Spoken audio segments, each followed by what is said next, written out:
Palembang Menyapa.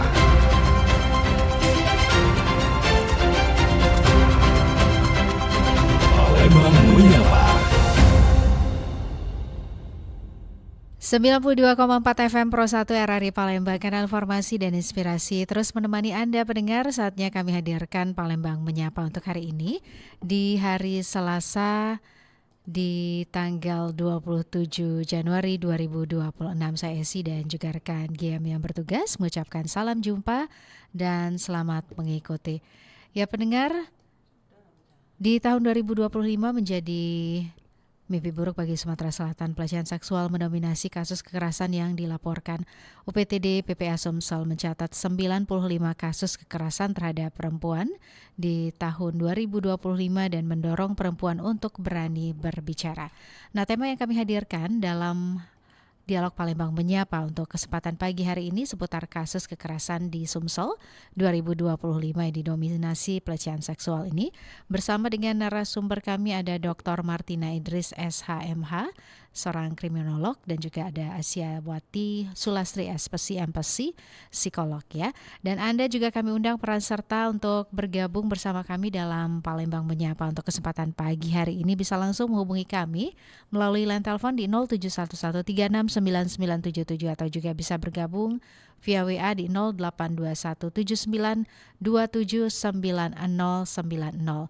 Dan tentunya program ini kami tampilkan juga via kanal YouTube Pro 1 RRI Palembang dan juga bisa Anda dengarkan via RRI Digital di App Store dan juga Play Store. Baik, sebelumnya pendengar, kami ajak Anda untuk mendengarkan ragam komentar masyarakat terkait pelecehan seksual dari yang terjadi di Sumatera Selatan. Halo, saya Lili. Menurut saya kasus ini memang sangat mengkhawatirkan karena sering kali terjadi, dan untuk para pelaku sebaiknya dihukum sesuai perbuatannya, jangan sampai terulang lagi. Halo, saya Budi. Kasihan banget ya korbannya. Ini pasti menjadi trauma seumur hidup bagi korban.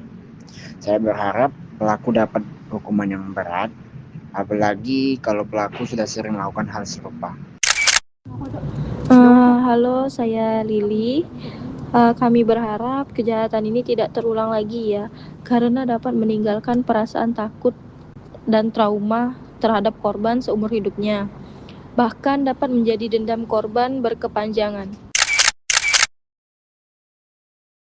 Ya, pendengar, Unit Pelaksana Teknis Daerah Perlindungan Perempuan dan Anak UPTD PPA Provinsi Sumatera Selatan mencatat ada 95 kasus kekerasan selama tahun 2025. Pelecehan seksual ini menjadi kasus yang paling banyak terjadi. Kepala UPTD PPA Provinsi Sumatera Selatan, Abdul Qadir, menjelaskan bahwa dari 95 kasus tersebut, 30 kasus menimpa perempuan dan 65 kasus menimpa anak-anak. Pendengar, dari total kasus, 30 merupakan kasus perlindungan hak perempuan atau PHP dan 65 kasus merupakan perlindungan khusus anak atau PKA. Selanjutnya pelecehan seksual ini mendominasi dengan 24 kasus, diikuti pemenuhan hak anak 18 kasus dan juga KDRT sebanyak 16 kasus. Nah, apa komentar Anda pendengar, boleh disampaikan ya melalui line telepon kami di 0711369977 atau juga bisa bergabung via WA di 082179279090. Dan kami juga saat ini masih terus menantikan komunikasi dengan narasumber kami di pagi hari ini ya. Nanti akan bersama dengan Dr.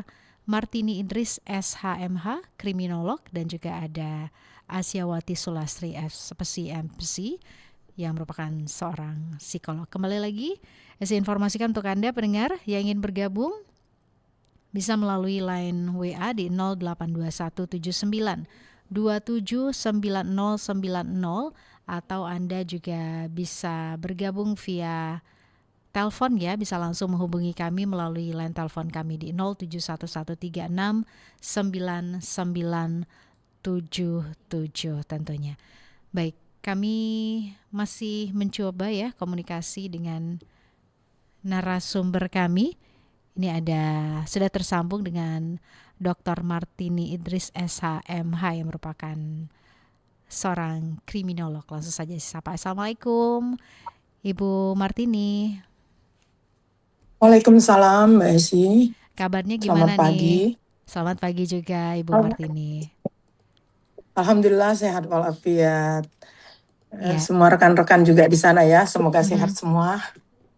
Oke, terima kasih waktunya Ibu Martini sudah bersama kami di program ini lebih kurang hingga mendekati pukul 9 nanti ya. Kami akan mengajak Ibu Martini dan juga kita masih menantikan koneksi dengan satu orang narasumber lagi untuk bergabung dalam Palembang Menyapa untuk kesempatan pagi hari ini. Kita juga undang peran serta pendengar yang ingin bergabung melalui line telepon di 0711369977 atau juga bisa bergabung via WA di 082179279090. Baik, Ibu Martini mungkin mengamati ya seperti apa sih tindak kriminal yang terjadi di Sumatera Selatan ini, adakah memang peningkatan seperti itu atau ada penurunan seperti apa Ibu? Baik, terima kasih Mbak Esi atas pertanyaan dan waktunya. Kalau kita mengikuti media massa ataupun memang kasus-kasus tentang pelecehan yang menjadi bahan topik utama untuk pembicaraan kita hari ini, tentu itu sangat meningkat. Saat ini lagi marak-maraknya terutama di Sumatera Selatan sendiri, itu Mbak Esi. Oke, kalau yang menjadi penyebabnya sendiri menurut pengamatan Ibu Martini seperti apa nih? Kalau penyebabnya sendiri yaitu tentang mungkin adanya terlalu melesatnya teknologi, terutama teknologi di ini ya Mbak Esi, kita lihat memudahkan anak remaja ataupun orang tua mengakses situs-situs pornografi. Terus kita juga lebih menganggap bahwa edukasi seksual itu merupakan hal yang tabu di dalam masyarakat Indonesia, khususnya masyarakat Sumatera Selatan. Mengingat bila orang tua memberikan edukasi terhadap anaknya itu dianggap tidak pantas. Hal-hal tersebut masih ditutupin. Sehingga anak-anak tidak mengerti apa yang dimaksud dengan pelecehan. Dan ketiga, mungkin faktor yang biasa dilihat oleh anak-anak itu hanya adalah sifat bercanda.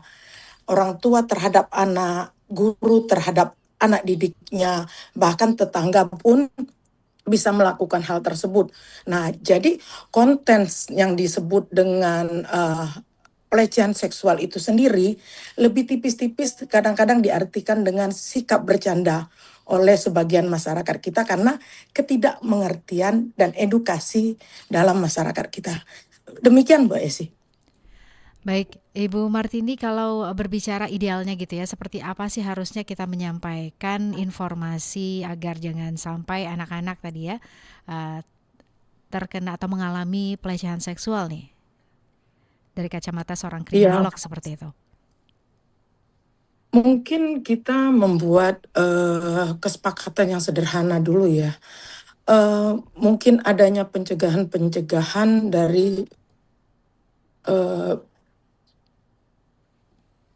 pencegahan yang bisa terjadi di lingkup keluarga yang paling sederhana, yang mana saya katakan tadi Mbak Esi, mohon izin. Jadi pencegahan tersebut bisa misalnya dari faktor orang-orang yang terdekat kita, yaitu Bapak, Ibu, ataupun memang pemuka agama yang bisa memberikan edukasi terhadap anak-anak ataupun remaja yang rentan akan hal-hal dalam pelaksanaan atau tindak pelaku pelecehan seksual tersebut. Demikian Mbak Esi.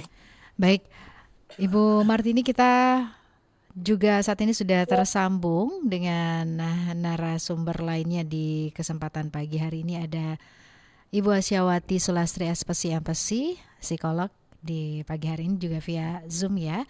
Selamat pagi Bu Asyawati. Pagi semuanya, maaf kali masih di ruangan ini. Oh begitu, baik. Terima kasih untuk waktunya Iya. Ibu Asyawati. Tadi kita sudah memulai dengan Iya. Ibu Dr. Martini Idris SHMH ya. Tema yang kami hadirkan ini mengenai kasus kekerasan di Sumatera Selatan 2025 didominasi pelecehan seksual ya. Dan kita juga mengundang peran serta dari pendengar yang ingin ikut bergabung melalui line telepon di 071136 9977 atau juga bisa bergabung via WA di 082179279090. Baik Ibu Asyawati, ini seperti yang disampaikan Ibu Martini dalam pembukaan atau prolog tadi ya, kalau kasus kekerasan di Sumatera Selatan 2025 ini pelecehan seksual yang dialami, ini mengalami kenaikan. Nah mungkin dari kaca seorang psikolog dan kacamata seorang psikolog seperti itu, Ibu melihat penyebabnya seperti apa? Ya, kalau secara umum ya, penyebab pelecehan seksual itu karena pertama juga bisa jadi dari faktor lingkungan ya, pergaulan kayak gitu. Terus juga bisa juga pemicunya juga karena faktor ekonomi gitu ya. Tapi yang lebih dominan itu faktor lingkungan. Karena di mana lingkungan itu akan membentuk orang-orang dengan pelecehan ya kayak gitu. Misalnya pelecehan itu sendiri bukan hanya berbentuk fisik tapi juga dengan bentuk perkataan kayak gitu kan. Misalnya dia menghina tuh apapun yang itu. Jadi hinaan-hinaan itu juga akan membentuk jadi suatu opini pelecehan seksual. Jadi bukan hanya sentuhan fisik. Dan yang lebih dominan yang saya sebutkan tadi adalah lingkungan. Gitu ya. Oke, jadi lingkungan ini mendominasi ya untuk terjadinya satu kasus pelecehan seperti itu. Nah, Ibu Asyawati, ini kalau berbicara mengenai lingkungan, ini lingkungan seperti apa yang cenderung mudah seperti itu ya, melahirkan tindak kekerasan dan juga pelecehan yang tentu saja harus kita hindari ya? Lingkungan itu kan banyak, misalnya lingkungan di sekitar kita, pergaulan dalam kehidupan sehari-hari, lingkungan rumah, lingkungan sekolah, kayak gitu ya. Jadi dominannya biasanya anak-anak, biasa itu pelecehan seksual di sekolah, misalnya dia menghina, kayak gitu kan. Atau juga lingkungan di tempat kerja, ya.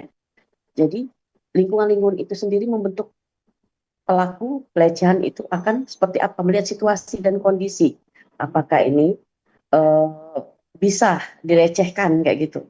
Jadi tergantung individunya siapa yang akan dilecehkan. Maka si peleceh pun akan dengan cepat menyikapi, oh ini dia punya peluang untuk melecehkan ini. Seperti itu. Biasanya seperti itu. Peleceh bagi pelaku pelecehan seksual itu dia akan mengamati situasi dulu. Kadang-kadang dia merasa punya senjata untuk menekan seseorang itu bisa dilecehkan. Misalnya anggap saja dia punya hal yang dia dominan untuk dia menekan supaya dia tidak bisa berbuat apa-apa selain menurut dari si peleceh itu tersebut.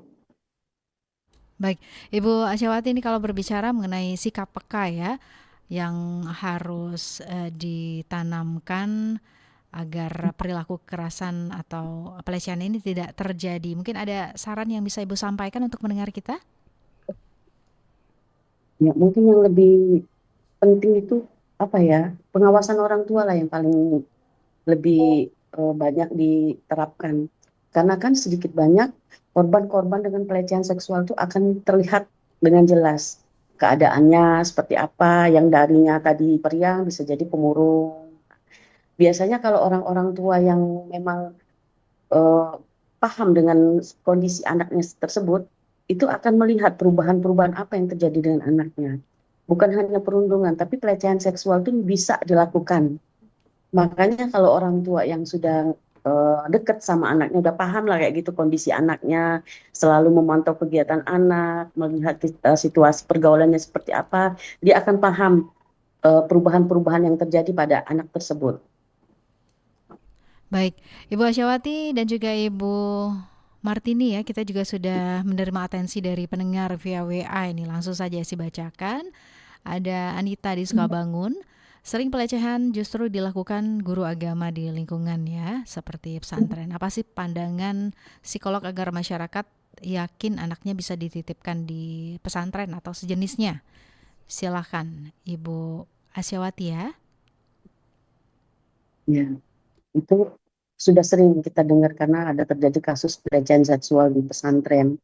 Itu tadi Mbak, kembali si siswa itu ditekan, mungkin dengan melakukan ini akan diberi iming-iming apa, seperti itulah ya. Karena namanya bentuknya agama mungkin kan akan diterapkan nanti kamu akan masuk surga kalau menuruti kemauan gurunya, seperti itu. Nah, anak-anak yang tidak paham itu kan dia akan paham, oh kalau saya menuruti semua yang diajarkan guru, berarti saya akan masuk surga dong, kayak gitu. Itu untuk anak yang polos yang nggak paham, kayak gitu. Jadi sering terjadi ya seperti itu, karena iming-iming juga. Dan kondisi anak juga mudah dilecehkan, dilihat. Karena apa? Mungkin keadaannya mungkin sedang ada apa misalnya keadaan yang tidak baik terhadap anak itu. Jadi dimanfaatkan oleh para peleceh itu sendiri, Mbak. Oke, jadi seperti itu ya Ibu Asyawati ya. Baik, Ya. untuk atensi selanjutnya juga ini ada dari Pak Syahrul di Skip ya. Seberapa besar pengaruh tontonan anak terhadap kekerasan dan juga pelecehan seksual nih Ibu? Silakan Ibu Asyawati, tapi sebelumnya kita ke penelpon dulu ya. Ibu Asyawati juga Ibu Martini. Langsung saja si sapa Ya. Pro 1, selamat pagi. Selamat pagi Mbak Esti. Iya, dengan siapa di mana? Dengan Ibu Eva di Piparaja. Ibu Eva di Pipareja. Silakan Ibu Iya. Eva pertanyaannya. Iya, selamat pagi Ibu-ibu. Ini kalau berbicara tentang perundungan ini perlakuan kasar pada perempuan dan anak ini. Sepertinya tidak ada ujungnya ini. Selalu terjadi. Dan ini sangat mengkhawatirkan ya.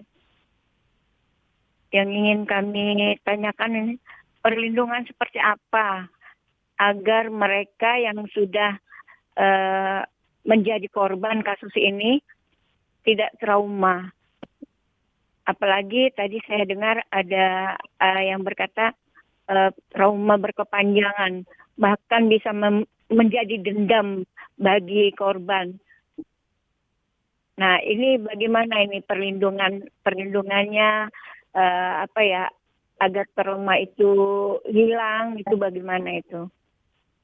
Terima kasih Mbak Isi, selamat pagi. Terima kasih juga Ibu Eva ya ada di Pipareja sudah bergabung di Palembang Menyapa untuk kesempatan pagi hari ini. Mungkin boleh langsung ditanggapi ya Ibu Asyawati.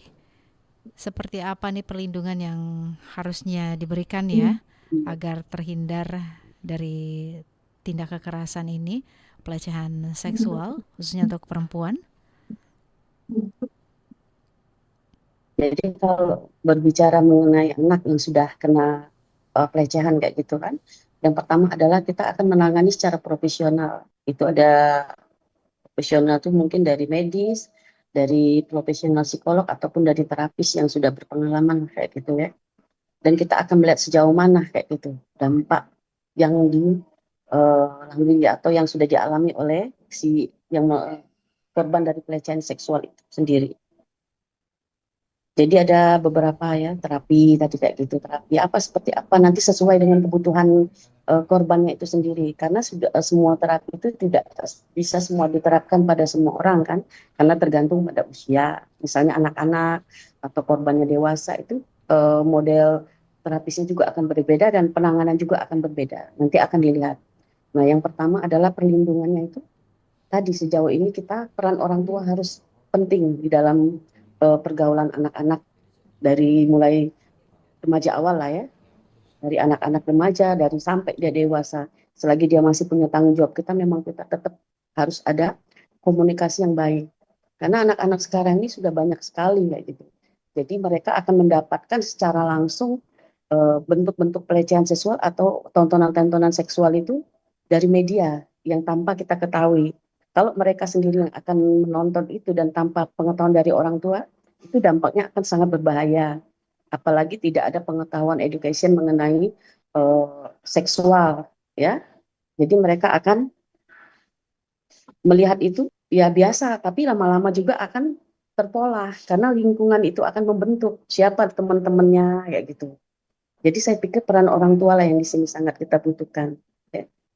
Komunikasikan kegiatan anak apa, di mana kegiatannya, dan apa yang dikerjakan dalam kehidupan sehari-hari.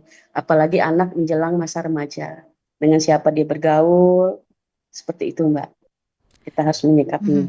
Baik, Ibu Martini ya, Ibu Martini mungkin boleh menambahkan komentarnya seperti apa nih Bu, perlindungan yang harusnya kita berikan ya.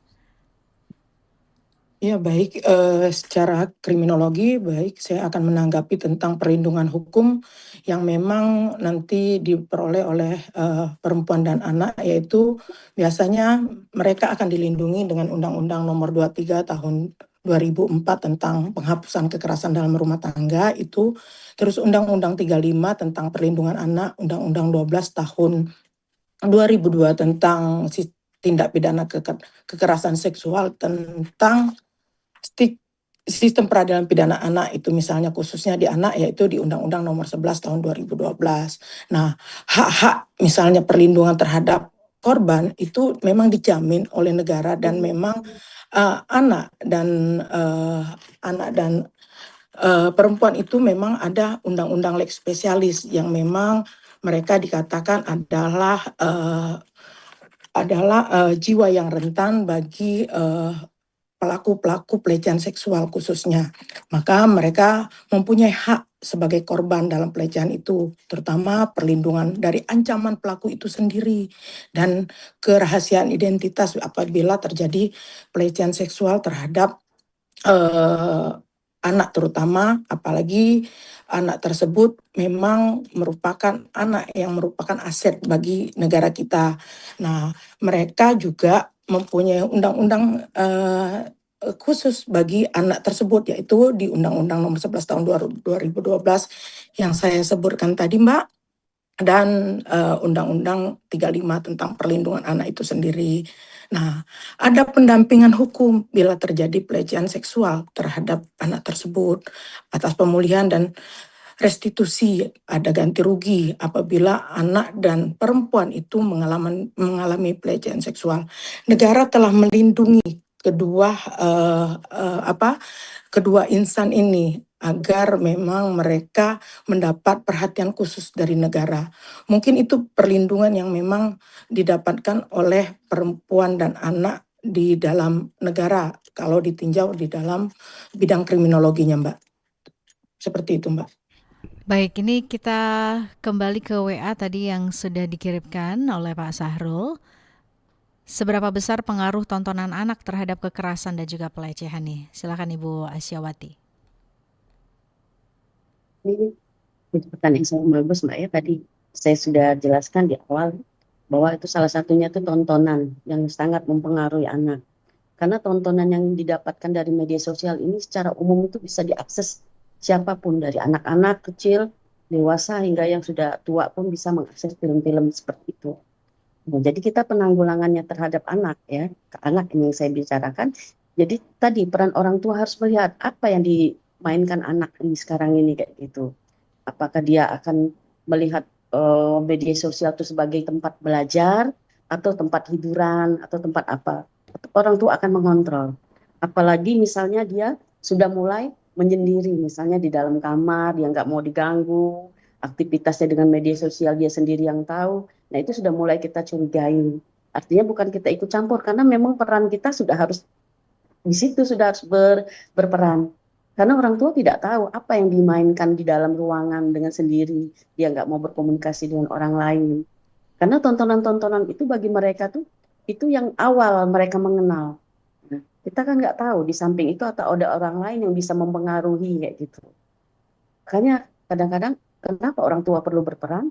Ya di situ tadi, agar media sosialnya pun kita tahu apa yang dia perankan, apa yang dia mainkan, sehingga kita tidak terlanjur bahwa anak kita sudah seperti ini nantinya kayak gitu. Jangan kita percayakanlah dengan anak ya 100% mengenai dia main media sosial. Yang penting dia jangan nggak keluar rumah deh. Jangan seperti itu. Karena media sosial itu sendiri pun dampaknya sangat banyak buruk sekali.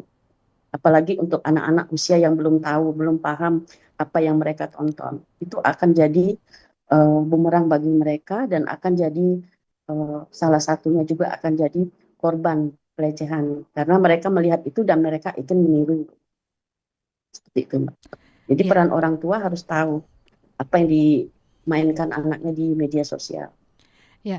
Ibu Asyawati nih kalau untuk membatasi seperti itu ya penggunaan media sosial ataupun juga tontonan dari anak-anak kita, idealnya seperti apa nih Ibu Asyawati?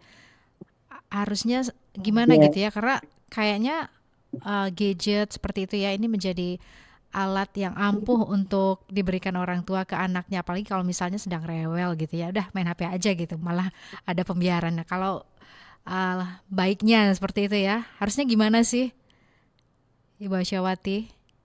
jadi jadi kembali lagi ke orang tua membagi peran. Mhm. Di kapan dia saatnya belajar, saat dia bermedia sosial, boleh bermedia sosial. Asal mereka ada punya keuntungan. Karena dengan media sosial juga kan banyak pengetahuan-pengetahuan yang didapat dari sana. Namun orang tua juga harus tahu membatasi kapan kamu bermain media sosial, kapan kamu mau belajar, kapan kamu waktunya sekolah. Dan itu punya komitmen antara orang tua sama anak. Misalnya batasan-batasan kamu mulai dari jam sekian main HP kayak gitu. Terus batas sekian kamu harus belajar, ini harus sekolah. Nah, peran orang tua harus turut di situ. Dan orang tua juga harus berkomitmen. Kalau seandainya dia juga menerapkan pola untuk anaknya seperti itu, ya orang tua juga harus menerapkan pola yang sama terhadap dirinya sendiri juga. Jangan sampai misalnya kita anggap orang tua nggak memperbolehkan anaknya bermedia sosial, tapi orang tuanya yang pada sibuk seperti itu. Jadi ada Oke. pembatasan-pembatasan dan pembagian-bagian, Mbak. Mhm.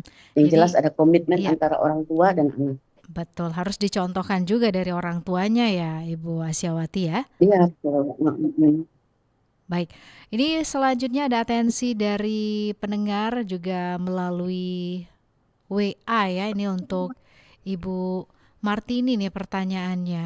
Ibu Martini ini sekarang kan lagi ini rame dibicarakan terkait fakultas kedokteran yang memalak bahasanya ya kepada juniornya dengan meminta biaya atau uang bahkan pembiayaan hidup seniornya untuk bersenang-senang. Nah, apa sih yang harusnya dilakukan khususnya untuk pendidik ya di Fakultas Kedokteran karena ini udah kesekian kali kedokteran Unsri khususnya ya.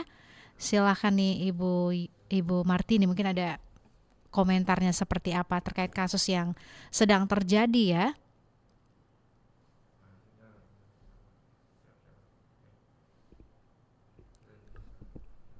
Ya Bu Martini? Ya baik, baru tersambung tadi agak terputus. Baik, terima kasih atas pertanyaannya. Mungkin karena memang eh, permasalahan ini memang merupakan bola panas yang memang selalu tersedia di media sosial sehingga kita bisa menyimpulkan betapa bobroknya untuk bagi kalangan kita yang membaca akan kasus-kasus hal tersebut. Namun hal kesenioran itu memang terjadi di dalam fakultas kedokteran itu sendiri. Terutama kita baca di media sosial bahwa ada fasilitas-fasilitas yang harus disediakan oleh junior terhadap seniornya agar mereka tidak dilecehkan ataupun mengalami perundungan. Semestinya pihak kampus ataupun memang pihak akademik yang sudah mengetahui persoalan-persoalan yang terjadi di fakultas tersebut itu cepat mengambil ahli untuk menginvestigasi persoalan-persoalan yang terjadi di dalam kampus tersebut karena membawa nama besar bagi universitas tersebut. Dan tentunya bagi korban yang mengalami hal tersebut akan mengalami dampak yang begitu kuat yaitu traumatis. Banyak hal-hal yang terjadi di dalam kasus ini Mbak, karena banyak juga mahasiswa-mahasiswa yang tidak kuat secara fisik dan mental, akan terjadinya perundungan terhadap dirinya oleh senior, baik itu secara fisik dan mental ataupun secara ekonomi, sehingga mereka mengalami traumatis dan memang cenderung mereka lebih memilih untuk tidak melanjutkan pendidikan tersebut. Bagi mereka yang memang menganggap perundungan itu adalah hal biasa karena mendengar sebagian senior-senior yang terlebih dahulu, ataupun memang mereka kuat secara mental sehingga menganggap perundungan tersebut adalah hal yang biasa. Di dalam kajian hukumnya mungkin itu dapat dilakukan pelaporan terhadap yang melakukan perundungan, terutama universitas yang memang ataupun fakultas yang memang merupakan wadah bagi anak-anak yang memang yang melakukan saat ini pendidikan, mengambil misalnya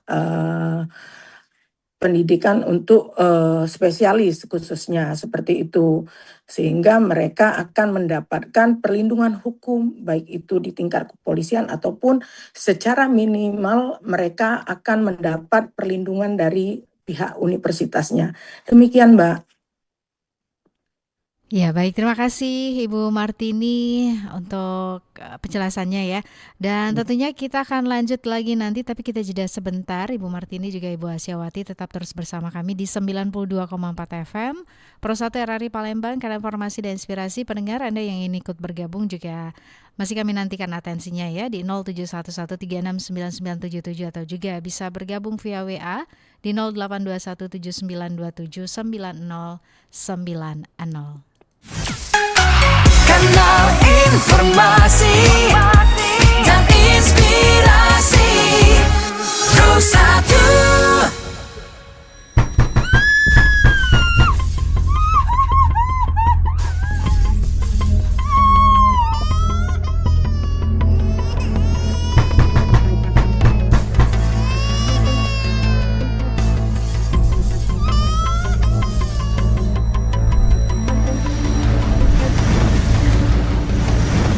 Stop kekerasan pada anak dan perempuan.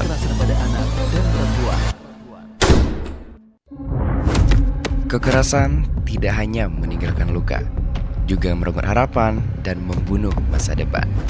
Kekerasan adalah rantai yang sulit terputus, dari pelaku ke korban, dari korban ke masyarakat. Hentikan lingkaran itu, putuskan rantai kekerasan. Kekuatan sejati ada pada kendali diri. Tanamkan nilai persatuan, contohi para pahlawan. Sejatinya, para pahlawan adalah mereka yang memilih untuk menghentikan kekerasan dengan keberanian dan penuh kasih sayang. Menjadi pelindung yang membawa damai bagi semua, Indonesia tanpa kekerasan dimulai dari kita.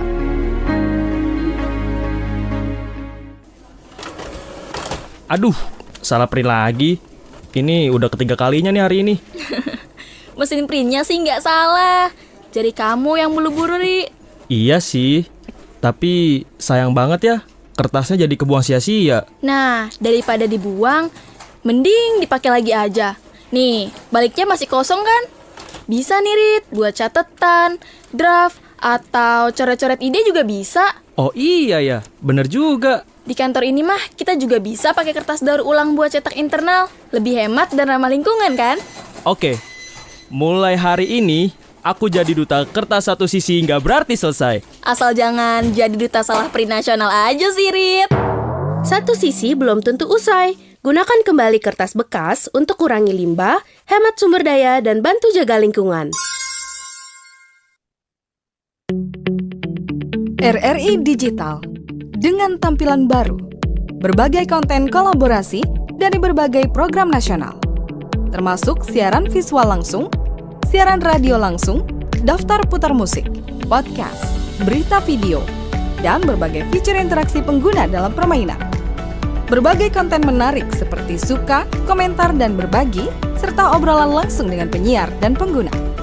Pesan langsung dan fasilitas obrolan pribadi antara pengguna aplikasi juga tersedia.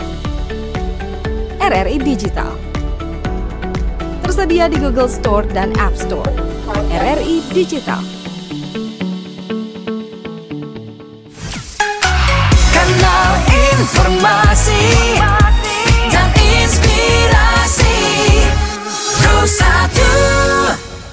Terima kasih pendengar masih terus bersama kami di 92,4 FM Pro 1 RRI Palembang, kanal informasi dan inspirasi. Kami masih terus menemani Anda dalam Palembang Menyapa. Tema yang kami hadirkan kasus kekerasan di Sumatera Selatan 2025 didominasi pelecehan seksual. Bersama dengan narasumber ada Dr. Martini Idris SHMH, kriminolog, dan juga ada Ibu Asyawati Sulastri MPC yang merupakan seorang psikolog ya. Atensi Anda kami tunggu di line telepon 0711369977 atau juga bisa bergabung via WA di 082179279090. Baik, ini sudah kembali kami terima ya atensi via WA dari pendengar kita yang ada di Bukit. Ada Ibu Asri, ini pertanyaannya, banyak sekali penyimpangan pelecehan yang dilakukan pimpinan di lingkungan kantor seringkali tidak terlihat oleh masyarakat. Apa sih seharusnya standar yang diterapkan di kantor ya untuk mencegah agar tidak terjadi pelecehan oleh seorang pimpinan ini? Boleh Ibu Asyawati? Oke, terima kasih Mbak. Jadi pelecehan di kantor tuh memang ada Mbak, antara atasan misalnya dengan bawahannya. Mungkin karena si bawahan ini mempertahankan pekerjaan karena kebutuhan ya. Jadi dia mau dilecehkan seperti itu. Mungkin bentuk pelecehannya juga akan beda, sentuhan fisik ataupun apalah kayak gitu, apa menunjukkan gambar-gambar yang tidak senonoh kayak gitu kan. Nah, biasanya orang-orang yang bertahan di situ karena memang suatu pekerjaan yang dibutuhkan atau kebutuhan ekonomi. Jadi mereka nggak bisa berbuat apa-apa selain bertahan kayak gitu. Tapi biasanya kalau untuk orang-orang yang misalnya tidak mau dilecehkan, misalnya sudah saya akan keluar dari sini kayak gitu, biarlah saya akan mencari peluang yang lain. Itu ada juga. Mereka yang mau dilecehkan itu karena memang di bawah tekanan, karena ketidakmampuan dan ketidakberdayaan, biasanya seperti itu. Jadi mereka terus merasa ditekan. Itu tadi kebutuhan-kebutuhan yang mereka peroleh karena dapatnya dari kantor itu. Apalagi misalnya kantor itu dimiliki oleh individu tersendiri, misalnya oleh perusahaan yang memang pemimpinnya dia yang semua asetnya dia yang punya. Beda kalau di pemerintahan ya gitu kan. Kita bisa melaporkan atau ini kita juga bisa melaporkan. Tapi kembali lagi mereka akan berpikir, aduh kalau aku nggak kerja gimana. Itu kadang-kadang yang pikirannya yang kadang-kadang yang sampai sekarang tuh masih belum jernih. Seharusnya mereka berpikir kalau mereka sudah merasa ada indikasi untuk pelecehan dari atasan, ya mereka harus siap gerak karena banyak bantuan-bantuan dari organisasi yang untuk penanganan seperti itu. Nah, kalau mereka bertahan biasanya ada hal yang mereka anggap aja kita sembunyikan ya, supaya kenapa mereka bertahan. Itu lagi pertanyaan kepada karyawannya. Nah, padahal mereka mau dilecehkan atau mereka kena korban pelecehan dari atasan. Seperti itu, Mbak. Baik, terima kasih Ibu Asyawati untuk penjelasannya ya. Nah, ini selanjutnya juga ada pertanyaan lainnya yang sudah dikirimkan pendengar kita ini via WA yang sudah dikirimkan juga melalui line WA kami 082179279090 ya. Ini kembali untuk Ibu Asyawati. Ibu, ini pelecehan tidak hanya terjadi antara lawan jenis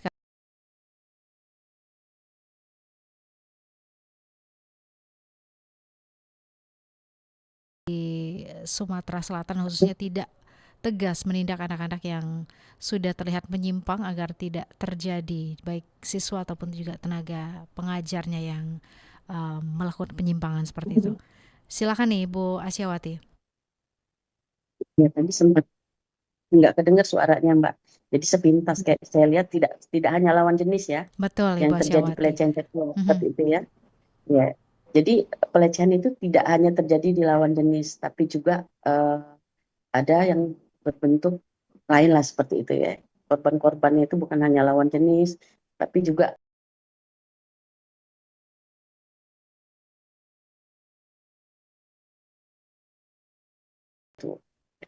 jadi mereka sudah tahu misalnya bahwa si A atau si B itu punya indikasi penyimpangan seksual dan dia punya bukti.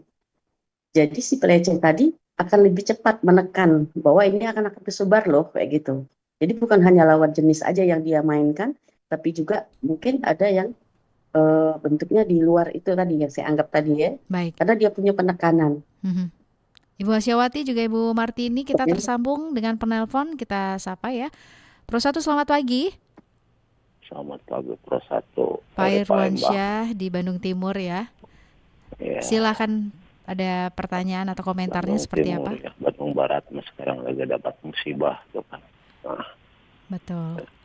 Begini tentang masalah anak bermain media sosial atau gadget di sini, Bu ya. Selamat pagi Bu, assalamualaikum Bu, kenal sumber.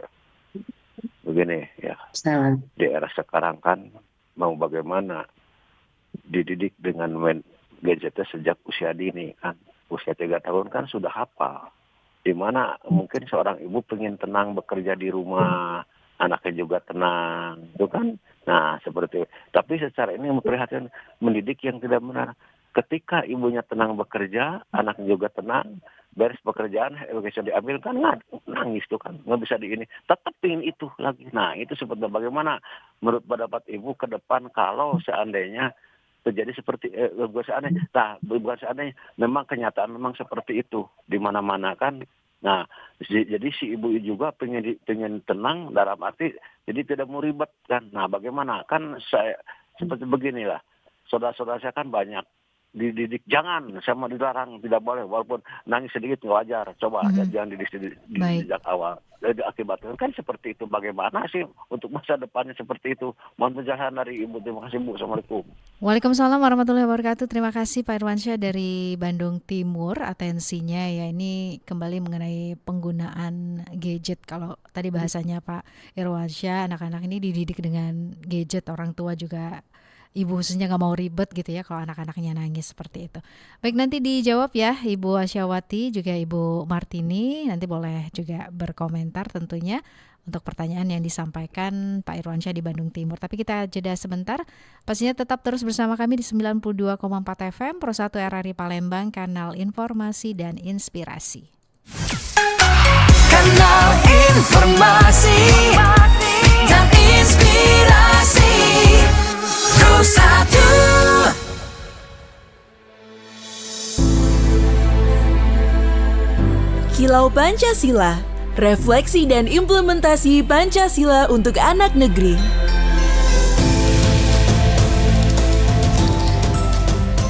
Saudara dan saudari, sebangsa dan setanah air, bencana yang terjadi di Aceh, Sumatera Barat, Sumatera Utara maupun tempat-tempat yang lainnya adalah pelajaran bagi kita untuk memperbaiki cara berkehidupan, berbangsa dan bernegara.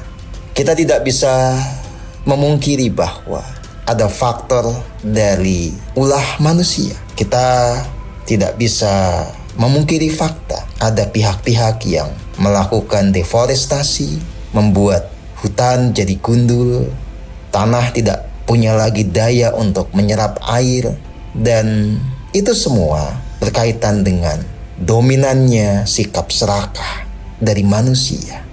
Ini tentu saja perilaku yang tidak selaras dengan Pancasila. Keserakahan tidak bisa ditoleransi karena sekali lagi itu bertentangan dengan nilai Pancasila, baik dengan sila pertama, sila kedua, maupun esensi dari sila-sila yang lainnya. Saudara, sebangsa dan setanah air, menjadi penting bagi kita untuk menemukan pola hidup yang selaras, pola hidup berpancasila yang itu memastikan keselamatan kita sebagai bangsa, memastikan rakyat dari Republik Indonesia bisa terlindungi. Maka salah satu hal yang bisa kita tegaskan, kita harus membangun atau melaksanakan pembangunan tanpa merusak alam, tanpa menghancurkan kehidupan, tanpa membuat orang-orang yang sudah miskin makin tersisih, makin tidak berdaya. Sudah saatnya kita selalu mempertimbangkan segala langkah, termasuk ketika kita mau membangun. Karena pembangunan harus berdampak pada kesejahteraan bersama, bukan semakin kayanya segelintir orang. Di dalam Pancasila jelas prinsip keadilan itu menempati poros dan posisi yang paling penting. Maka siapapun juga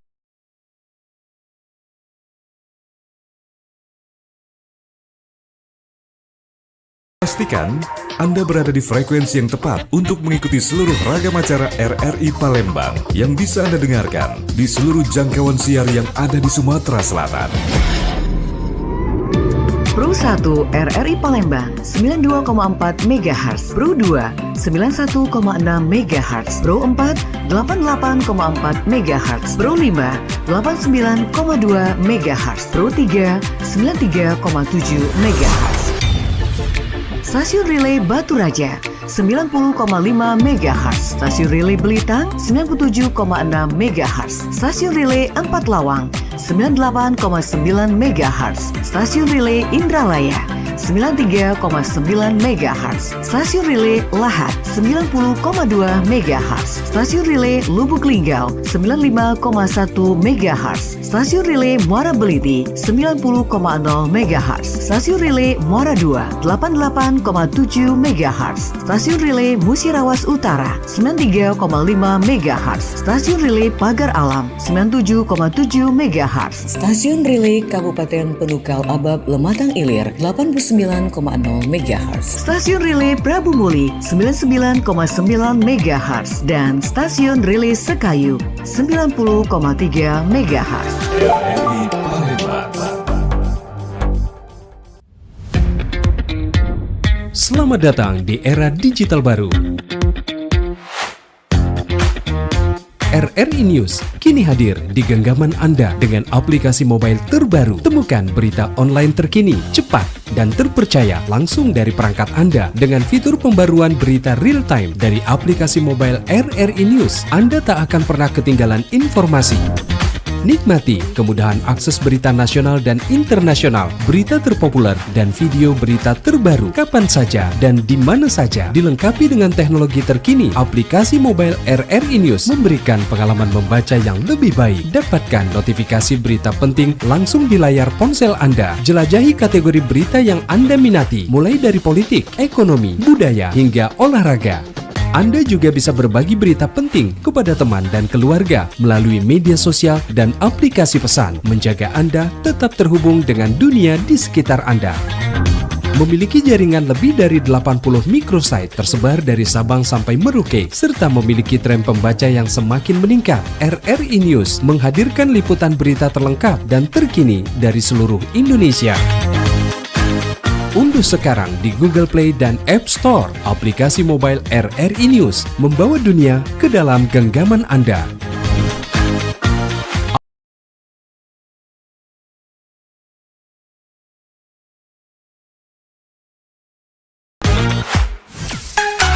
Kanal informasi dan inspirasi Pro 1 92,4 FM Pro 1 RRI Palembang, kanal informasi dan inspirasi, terus bersama Anda pendengar dalam Dialog Palembang Menyapa untuk kesempatan pagi hari ini. Tema yang kami hadirkan, kasus kekerasan di Sumsel 2025 didominasi pelecehan seksual. Bersama dengan narasumber kami ada Dr. Martini Idris SHMH, kriminolog, dan juga Asyawati Sulastri SPSI MPSI, psikolog ya. Baik, tadi sebelum break kami juga sudah menerima atensi dari Bapak Irwansyah yang ada di Bandung Timur ini yang menyoroti seputar penggunaan gadget ya untuk anak-anak. Anak-anak ini sepertinya saat ini juga sudah tidak bisa lepas dari yang namanya gadget. Ada tadi bahasanya Pak Irwansyah, dididik dengan gadget seperti itu ya, karena orang tua juga gak mau ribet gitu ya kalau anaknya menangis atau rewel, tadi langsung diberikan gadget sebagai solusinya. Nah, ini mungkin boleh ditanggapi Ibu Asyawati, seperti apa ini harusnya ya perilaku kita sebagai orang tua? Baik, terima kasih Mbak. Jadi yang pertama kita harus perankan komitmen orang tua terhadap anak. Itu. Yang kedua, tentukan batas waktu. Mainnya kapan, belajarnya kapan, seperti. Jadi mereka harus ada jadwal. Ya. Terus pilih aplikasi yang edukatif kalau untuk anak-anak. Jadi bisa kan disetel di HP-nya itu misalnya permainan-permainan khusus edukatif. Jadi yang lain nggak bisa masuk linknya. Nah itu. Jadi komunikasikan kalau kita sering bermain gadget ini dampaknya seperti apa. Anak itu harus diberi pengertian. Jadi mereka lebih paham. Karena kalau mereka tidak diberi pemahaman seperti itu, mereka nggak tahu dampak seperti apa kalau penggunaan memakai gadget itu terlalu lama. Itu dulu Mbak. Oke, baik. Oke, belum tersambung ya. Baik, Ibu Asyawati, ini kalau berbicara mengenai pencegahan ini, apa upaya pencegahan yang bisa kita lakukan seperti yang ditanyakan oleh pendengar kita, ada Arif di Demang ya.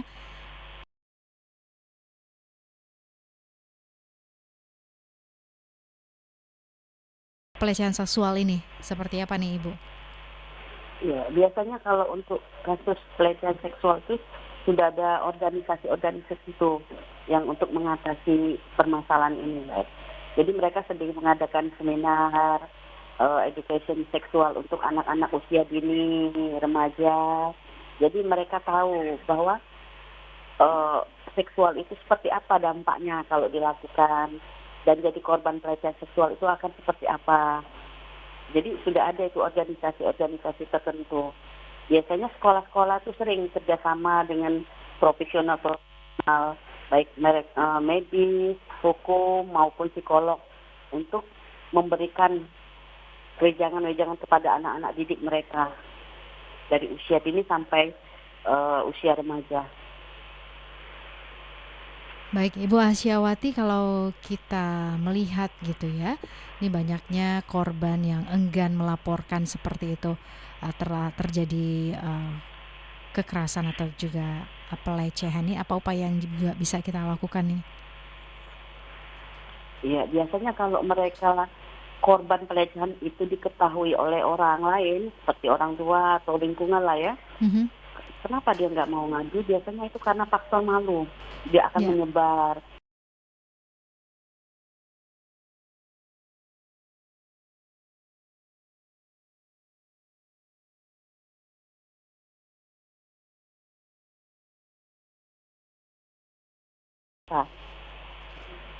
Karena itu tadi, karena tidak ada pengetahuan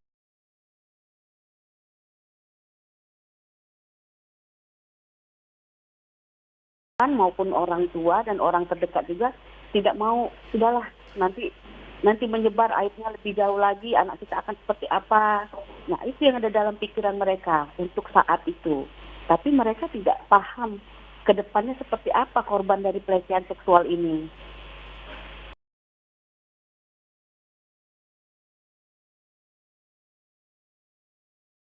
Apa sih caranya untuk bisa membangun kewaspadaan emosional khususnya pada anak-anak ini agar mereka bisa mengenali dan juga bisa mencegah pelecehan seksual sejak dini? Itu tadi yang kembali Mbak, mereka diberikan pengertian education seksual itu dari awal kan, jangan hanya mereka mendapatkan media sosial atau mereka mendapatkan dari teman-teman dan lingkungan, itu akan dampaknya lebih beda dengan mereka yang dapatkan dari lewat seminar lah kayak gitu ya. Biasanya pihak-pihak sekolah tuh lebih sensitif lah mengenai penanganan seperti itu. Karena kan memang sudah ada terapan di pendidikan itu. Bagaimana menerapkan pendidikan education seksual sejak dini. Jadi mereka tuh lebih terjaga. Karena pelecehan itu kan bukan hanya berbentuk fisik tapi juga komentar kayak gitu kan.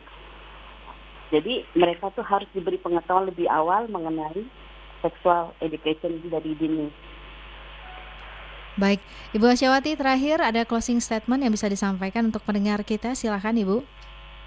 Ya, saya kan rasa kembali lagi kita nggak bisa berharap dari orang-orang ya kalau untuk penanganan anak kita lebih waspadai dan harus kita lebih teliti keadaan anak kita seperti apa, jaga komunikasi yang baik antara orang tua dan anak agar mereka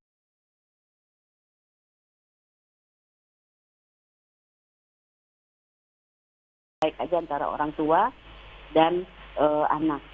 Jadikan mereka itu sebagai teman, sebagai anak, sebagai orang yang mereka membutuhkan kita di saat mereka dalam keadaan susah atau senang ya gitu. Baik, Ibu Asyawati, terima kasih untuk waktunya, pencerahannya di pagi hari ini.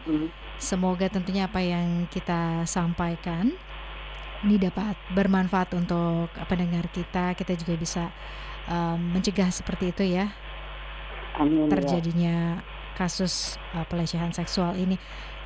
Terima kasih Ibu Asyawati, sukses selalu. Selamat pagi. Ya, sama-sama pagi. Baik, pendengar, demikian kami sudah bersama dengan narasumber kami ya. Ada Ibu Asyawati, ini yang merupakan psikolog di dalam program Palembang Menyapa untuk kesempatan pagi hari ini. Sayang sekali tadi dengan Ibu Dr. Martini Idris SHMH, kriminolog, nih kami tidak bisa terhubung untuk bisa bersama Anda dalam rangkaian program Palembang Menyapa untuk kesempatan pagi hari ini.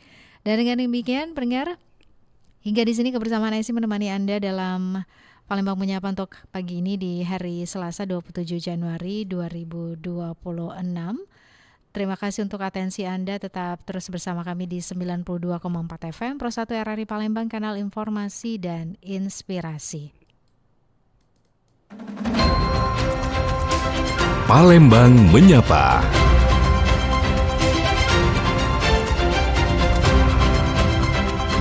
Palembang Menyapa.